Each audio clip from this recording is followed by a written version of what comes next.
Hello everyone, कैसे हो आप लोग। आज इस वीडियो में हम लोग बात करने वाले हैं कि अकाउंटेंसी के अंदर लास्ट 10 डेज़ को कैसे अच्छी तरह यूटिलाइज करें और अकाउंटेंसी को एक परफेक्ट तरीके से कैसे अप्रोच करें, लाइक उसकी अच्छी तरह प्रैक्टिस कैसे करें। ठीक है, तो आगे बढ़ने से पहले मैं आप लोगों को कुछ एनालिसिस देना चाहता हूँ कि अकाउंटेंसी को कौन से टॉपिक्स को ज़्यादा वेटेज देनी चाहिए, कौन से टॉपिक्स को कम वेटेज देनी चाहिए। इसके लिए हम लोगों ने एक बड़ी प्यारी एनालिसिस शीट बनाई है specially for those who have enrolled in our mock series, और ये ईच सब्जेक्ट के लिए रहती है। सो अकाउंटेंसी का एक ग्लिम्स देने वाला हूँ मैं, पूरी एनालिसिस शीट शायद नहीं शो हो पाएगी, सॉरी फॉर दैट। ठीक है, आगे बढ़ते हैं और समझते हैं कि अब अकाउंटेंसी को कैसे अप्रोच करना चाहिए। अकाउंटेंसी में पहले ये समझते हैं मेजर टॉपिक्स कहाँ से आते हैं। Any idea? अकाउंटेंसी के major topics will from partnership and share capital. कितना पार्ट पार्टनरशिप और शेयर कैपिटल का? Around around 30 question will from partnership and share capital only. We will key studies from key studies partnership और share capital से ही आती हैं specifically exclusively. ठीक है, सो 30 क्वेश्चन मीन्स 150 मार्क्स। अगर आप पार्टनरशिप और शेयर कैपिटल को भी अच्छी तरह कर लेते हो, आप 150 मार्क्स को क्लीन स्वीप कर सकते हो in your CVT paper for accountancy, right. तो अब इनको सही तरीके से अप्रोच कैसे करना चाहिए, पहले केस स्टडी के ऊपर मैं बताता हूँ। लाइक केस स्टडीज़ को अप्रोच करने का बेस्ट वे है, पहले आप पूरा क्वेश्चन को एनालाइज करो, सारे क्वेश्चंस पढ़ लो जो केस स्टडी के नीचे दे रखे हैं। उसके बाद ऊपर जाके उस केस स्टडी को पढ़ो। सो उससे क्या होगा, आपको पता होगा कि स्टडी में कौन सा पिन पॉइंट है और उसी को आप पढ़ के आंसर कर पाओगे। ऑल्सो कुछ स्पेसिफिक क्वेश्चन ऐसे होते हैं जो केस स्टडी से रिलेटेड नहीं होते हैं बट केस स्टडी का पार्ट बन के आ जाते हैं, राइट। लाइक किसी ने पूछा कि what is the accounting standard for goodwill, so it's 26, right. वो केस स्टडी से रिलेट करता है नहीं ना।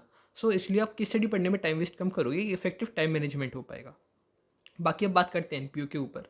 हाँ सॉरी, एनपीओ के ऊपर आने से पहले कि अभी इसके एमसीक्यूज़ कैसे प्रैक्टिस करने हैं, इसके लिए what I would suggest is कि चैप्टर वाइज एमसीक्यूज़ लगाओ और क्वांटिटी में एमसीक्यूज़ लगाओ, लाइक 50-60 एमसीक्यूज़ पर chapter for admission, fundamental of partnership, retirement, death, dissolution, ऐसे लगाओ। शेयर कैपिटल के अराउंड अराउंड 200 एमसीक्यूज़ लगा लेनी चाहिए आप सभी को, बहुत हेल्प करने वाला है ये।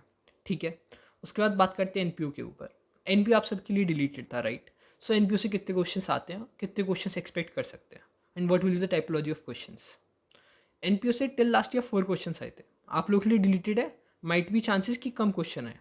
ठीक है, अब जो 4 क्वेश्चंस आए थे वो किस स्टैंडर्ड के थे? That were from subscription and from fund base of accounting. Subscription end fund base of accounting से बेसिकली वो 4 क्वेश्चंस थे, तो इसको अच्छी तरह कर लो। ऑल्सो मेडिसिन कंज्यूम्ड बारे इंपॉर्टेंट है। एक लास्ट टॉपिक के ऊपर बात करने वाला हूँ, that is computerised accounting. Computerised accounting से किस लेवल के क्वेश्चन आते हैं, कितने क्वेश्चन आते हैं? फ्रॉम कंप्यूटराइज्ड अकाउंटिंग खाली 4 क्वेश्चन आते हैं, राइट। 4 क्वेश्चन वो भी बड़े बेसिक लेवल के आए थे टिल लास्ट ईयर। मैं अपने पेपर से कुछ क्वेश्चन बताता हूँ। First is DBMS, that is database management system. Yes, ये मेरे अकाउंटेंसी के पेपर में क्वेश्चन था कि DBMS की फुल फॉर्म बताओ।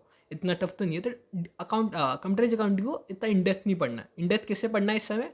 पार्टनरशिप, शेयर कैपिटल, लाइक अगर आपने इस पर अच्छी तरह फोकस दे दिया ना, और इन दोनों के बाद आना डिवेंचर्स पे, उसके बाद आना कैश फ्लो पे, मैं आप लोगों को गारंटी देता हूँ 190-195 मार्क्स ना आप इजीली ले आओगे। ठीक है, तो ये एक राइट अप्रोच है अकाउंटेंसी को इस समय प्रैक्टिस करने की और अच्छे मार्क्स लाने के लिए एक अच्छी स्ट्रेटेजी हो सकती है। Hope you all like it, please make sure to subscribe the channel. Thank you.